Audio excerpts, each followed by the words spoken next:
I woke up this morning a blank slate, as I often am, because they, like I said recently, they do all the retrofitting on the screen. They get all the shit together. They turn the hypnosis up to 10, and then you're back out. You're back in the world. And I had someone commented on one of my Joan Jett videos.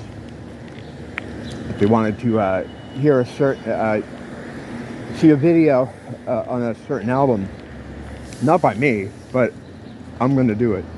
So I actually started doing something which I don't do often, which is pre-video research. I mean, usually I know what I'm talking about if it's something that's coming from my perspective, or I talk about a concept, you know, with the metaphysical stuff. But I like doing the music ones because it gives me a break. You know, it gives me a break from having to think about all this stuff. Some guys can do it 24/7, like Matt over at Quantum Content. But I mean, he'll just go. He just goes and goes and goes. Like I don't have that. I don't have that ability. I get too overwhelmed and you know, start fading. But Joan Jett, man, so underrated as an artist. Like one of my earliest memories of rock music was having that single I Love Rock and Roll. This is 82. That's probably what, 11? Yeah, 11. I think my sister bought it actually. It was hers, and she was just so cool looking. Like I loved her look, because she was pretty but tough, and like she looked like someone you want to hang out with. And to want to hang out with a girl at 11, it's pretty. You got to be pretty cool looking. And yeah, leather jacket. So I followed her. I followed her pretty much all through the 80s, pretty much till now. Every time a new album comes out, I usually listen to the whole thing, check it out, see what's going on with her. It seems like she's just, I don't know if it's a case of bad timing, or you know, there's always that nebulous market forces. Then there's management and career choices, and it seems like she never is really either ahead of something. Actually, she's usually ahead of something, or she's kind of too late to the party on something. Most of the 80s, when I think a lot of rock bands and a lot of you know, popular music groups were tailoring their records toward a younger demographic, teens, disposable income. It was the era of rock and roll and hard rock. You know, you had punk had gone a little bit underground in the 80s. A lot of great punk stuff came out in the 80s, especially American punk. But it really went underground. It was just basically hard rock and heavy. That was Van Halen, you know, that kind of stuff, Motley Crue, glam metal stuff. And Joan didn't really fit into any of that. Musically too, it's like, I think she's at her best when she kind of sticks to the Runaways formula of the punk sounding stuff. Although it's not traditional punk sounding, it's like rock music with the punk edge. Hooking up with Kenny Laguna, you know, he comes from a background of 60s bubblegum music, pre-psychedelic kind of music, and he grew up on like a lot of the kind of doo-wop stuff, and that's why her albums are just full of that stuff. And that's not really, I could tell you as a kid who was there, that's not what I wanted to hear. I mean, I didn't want to hear Wooly Bully parts 1, 2, and 3. Anytime I heard like, I appreciate it now that I'm older, you know. The New York Dolls did that whole thing. But she was a lot of that kind of stuff all over her albums. And the covers, I don't know, I mean, I can't, she made some good records, but nothing that is really that I think is transcendent of the genre or anything. Like I have my favorites, of course, and ones I think that are better than others. But there's a whole dark part to that whole thing, that whole Kenny Laguna thing, that I just, you know, I like talking about music to get away from that stuff, so I'm not gonna go back into that. I think I went into it in a couple of videos, but it's a weird situation. One part Stockholm Syndrome, one part savior ideation. It's kind of a weird relationship that I don't think has helped. Very much like a pageant mom. He's a bit like a pageant mom. Like, he kind of inserts himself into everything that she's in, even to some extent the videos. I watched the Joan Jett movie, the documentary there. It came out a couple of years ago. I forget what it's called. It's called Bad Reputation, I think it was. I don't know. But like 15 minutes into it, he comes in the room like to light a cigarette for her, and I was unaware that she still smoked. But anyway, and then from that point on, it's Kenny's documentary. He starts talking about his background and the history of bubblegum music. I could not care less about that shit. And it went back to Joan, you know, but he was a presence in it. Like the entire, like at that point, it goes from her being the talking head, like sitting down. Now it's Kenny sitting down and they're talking to him, you know, and he's like, well, the whole bubblegum thing started, and it's like, wait a minute, someone did a bait and switch on me. So the Kenny Laguna thing is a problem. I'd classify it as a problem. With Joan Jett fandom, you got to accept him. And I'm just not interested in his, I'm more interested in Joan. I'm here for Joan. You know, I was into it for her. I like the songs she did without him, like the Runaway stuff. He wasn't involved in any of that. And if you look at the albums too, like when she finally started moving away from him in the songwriting capacity, she had, for the Up Your Alley album, that became her biggest album. When she got like, admittedly we had some song doctors in there, Desmond Child came in and stuff, but I don't know if it was a better album than some of the other ones, but it was definitely, I liked the style a lot more. There wasn't unnecessary doo-wop songs, or it wasn't Blackboard Jungle or Wooly Bully. I know he likes that shit, that's cool, but I don't know if that resonated with kids in the 80s, and certainly I don't know how much it resonates with people now. It was a moment in time, and some things can make a comeback and be retroactively cool, but I don't know if we've ever had the big doo-wop comeback. And they kept trying it album after album with her. Like, let's do you know, I don't know. You know what I'm talking about. I can't keep giving you examples if you understand what's happening. But right away, well, no, it wasn't right away. She retained some heat. I would say up until like 84, you know, 1984, she retained some heat. Because whenever a new single would come out, you know, they'd always play it and stuff like that. So she had a presence, you know. But by 86, she did that movie with Michael J. Fox, Light of Day. And they had an album that came out that time called Good Music, which just kind of came and went. That was kind of the bottoming out of her commercial fortunes. And that's when I think her label, her management, everybody said, all right, we have to do something. We got to do something. And they got Kenny to, I don't know how they did this, but he kind of got pushed aside or asked to step aside, or maybe they tricked him. I don't know. They did something, but they got him away a little bit, and they brought in some other songwriters, and she had a really great success with Up Your Alley, I Hate Myself for Loving You, A Little Liar, all that stuff.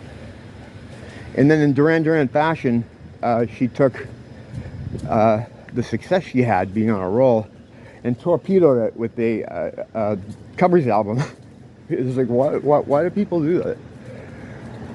What you need in that situation, and I think what bands are afraid of, and I think Duran Duran probably had this same problem, when you have a successful album, you know, in this case, Up Your Alley, or with Duran Duran, the Wedding album, where you have hit singles, especially for an artist that was prominent, lost some heat and returned to prominence. When you get that hit album, right, and you get that comeback thing, you want to stay there. Like, you want to stay in that zone. And you don't want to tarnish that heat, you know, you don't want to cool off that heat. So sometimes, like, you're like, shit, can we come up with something as good as that? Chances are you're gonna, there's gonna be a step down in a commercial sense. If you have a really big hit album, a lot of times, especially with these older acts, you know, older. I mean, they weren't old then, but the way to maintain that last album heat is by not making another new album. But you still got to release something. So at least with a covers album, some bands do live albums. They'll do another greatest hits album with the new single. They'll try to stretch that moment out instead of going back in and having a swing and a miss and then it be over. I understand the thinking, but in this covers album thing, I could probably think of a lot of other bands that did the same thing after a successful album. But Duran Duran would chronically do that. They would move 2 steps up and then take 3 steps back. 2 steps up and 3 steps back. They closed down the Hot Wheels factory and I lost my job. Yeah, so that the covers album had some cool tunes on it. She did a great version of Dirty Deeds.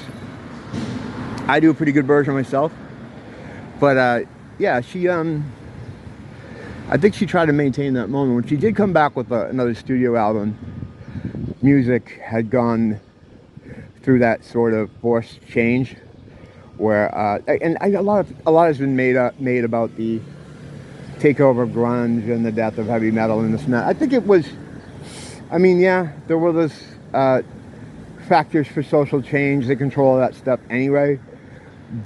But I think the main thing was, it was almost like when you get these executives making a lot of money at these companies, and they figure, well, we can get rid of these guys and get some guys out of college who will take a lot less money to do the same thing. I think it's one of those kind of things. Like, well, we could pay David Coverdale $5 million, or we could get Elaine Stanley, Kurt Cobain, and 3 other guys for that kind of money, because they were new, you know. So it's almost like they made a scene where they would put their promotional muscle behind almost like a puppet president or something, like what they do in these countries where they install a puppet president. They switched out some of these higher paid guys for guys they could pay a lot less and make a lot more money off of. So I think that was mainly the thing. And I think any other social change was just a happy accident. Or maybe not. I mean, we know by looking at past movements, the hippie movement was completely government created. The punk rock movement was completely government created. Off the books, I mean, intelligence agencies did these things.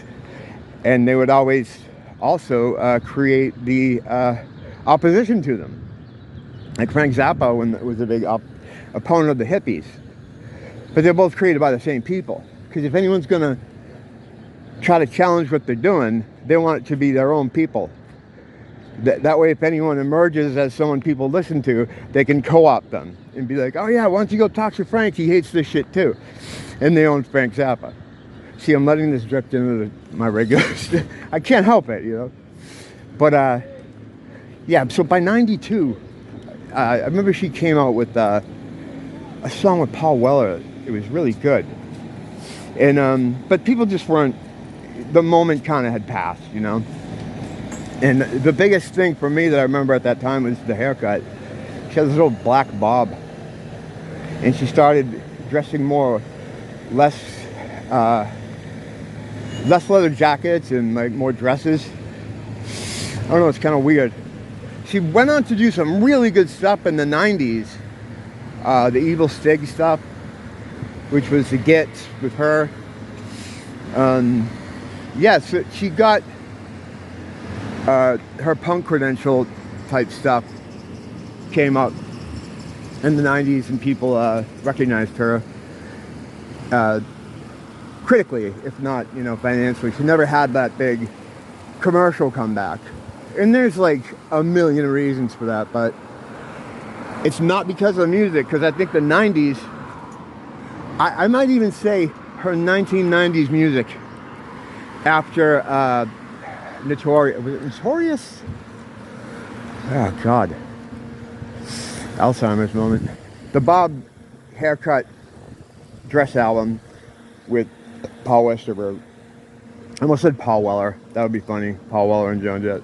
But actually, that would be good. Why not? You know, why not? But yeah, she made some really good stuff. She made a lot of compilations. Fit to Be Tied. I remember that one. That was like a compilation album. She did a lot of good stuff, but nothing in way of original studio albums. She did a lot of like cool little, a single here and there attached to a compilation album. Yeah, so what was it? Fit to Be Tied. Naked, well, Naked came later. Naked was 2005. But yeah, she's had good shit since. Like her last couple albums, Unvarnished, it was great. The soundtrack to the movie, the documentary, was really good too. Like she's done some good stuff. And I don't know how much involvement Kenny has in the songwriting anymore, but that 80s period, there was so much potential. And the thing about Joan too is it's like she talks a lot about being an activist for women in rock, but I think her LGTB sort of activism thing, which is kind of, well, I wouldn't call it an activist, but she's really outspoken about it. She wasn't in the 80s. This came along later, you know. And in the mid 90s, you know, you started hearing about it more from her. I think that's more important than the woman thing, because I don't know, there's maybe not to that like level of kind of music or that sort of rock, but there's been women in music. Like it's confusing, like when she goes on about that, like trying to keep women out of rock and roll. It's like, what about Stevie Nicks, you know, what about Janis Joplin, you know, what about Suzi Quatro? Oh, she never heard of Suzi Quatro. I forgot that whole debacle. That was funny. But yeah, I thought that was always like, if I wasn't a woman, I'd be a lot bigger than I am. It's almost like an excuse, I think, anyway. I don't know anyone, and of course, who I know speaks for the entire majority of the world, but I don't know anyone who said, "Oh, not listen to Joan Jett, man. I don't like girls rocking." It's like, what? Never. I've always loved girls in rock and roll. Almost all my bands always had female members. I'd go out of my way to get them, because I like the way the voices work with the music. I don't know. I just think it's cool to have a bunch of guys up there. So I've always been into it. And there are some people that, of course, will say they don't like listen to female rock, and that's cool and everything. But I don't think it held her back in the way she sometimes says it did. I think there were a lot of other factors as to why the Joan Jett ship didn't sail into greatness. She sold a lot of records, and I mean, it's not like she was it was a failed career. It was great. She got a lot of songs that got radio play. Everybody knows her. Everybody respects her. She's one of those people, like, you could just add her to a bill. whoever, and people are like, oh, cool, Joan Jett, yeah, you know, like she's doing that stadium tour now with Poison and Motley Crue and everything, and no one said like, hey, why is Joan Jett there? Everyone just kind of like, you could put her music on at like a party or a hangout or whatever, and no one's gonna complain, you know. She's just everyone likes her, you know. But and the funny thing too is it's like, but everyone likes her, but not a lot of people really know her music. Like they like her, but it's like they don't own any of her albums. That's a common thing. And I would say that speaks to the quality of the albums more than anything else. They were never really great. You know, there were some good songs on them, but there was just too much Wooly Bully, man. Wooly Bully parts 1 through 7, and then a couple originals that she did with Kenny, you know. So, I don't know. But I like the albums. I like something about all of them. Even good music. I like good music. There's some actually good songs on there. There's some good music on good music. It's a good one. It's a good one. Yeah, I don't know. So yeah, I'm gonna be doing a video on a Joan Jett's album, and I'll post it when it's done. But yeah, just walking around this morning, thinking about Joan Jett. Just try to give myself a break from the other big think, almond activating kind of stuff that I do. I mean, I'll be back to it tomorrow, but you know, it's nice to have a day or two. Don't blame the teacher, blame the school.